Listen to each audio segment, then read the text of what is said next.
ট্রাম্পের সঙ্গে তুমুল বিতর্ক, হোয়াইট হাউস থেকে বের করে দেওয়া হয়েছে জেলেনস্কিকে। মার্কিন প্রেসিডেন্ট ডোনাল্ড ট্রাম্পের সঙ্গে উত্তপ্ত বৈঠকের পর পরিকল্পিত যৌথ সংবাদ সম্মেলন না করেই হোয়াইট হাউস ত্যাগ করেছেন ইউক্রেনের নেতা ভ্লাদিমির জেলেনস্কি। তিনি যুক্তরাষ্ট্রের সঙ্গে প্রাকৃতিক সম্পদ নিয়ে চুক্তিতে সই করেননি।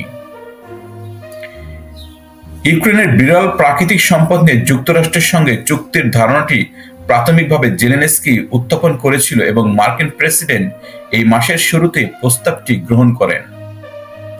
আশা করা হয়েছিল দুই নেতার শুক্রবার বৈঠকে চুক্তিতে সই করবেন। তবে শুক্রবার হোয়াইট হাউসের অগ্নিগর্ভ বাক্য বিনিময়ের পর দৃশ্যটি চুক্তিতে ঝুলে গেল।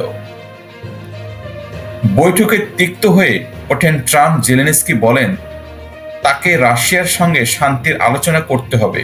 এরপর ইউক্রেন নেতা এর বিরুদ্ধে জোরালো মন্তব্য করেন। তিনি জোর দিয়ে বলেন যুক্তরাষ্ট্র ইউক্রেনের প্রতি সমর্থন অব্যাহত রাখা উচিত। এই সময় জেলেনস্কি যুক্তরাষ্ট্রের প্রতি যথেষ্ট সম্মান কৃতজ্ঞতা দেখাতে ব্যর্থ হয়েছে বলে ট্রাম্প মন্তব্য করলে জেডি ভান্স এ তর্কে যোগ দেন।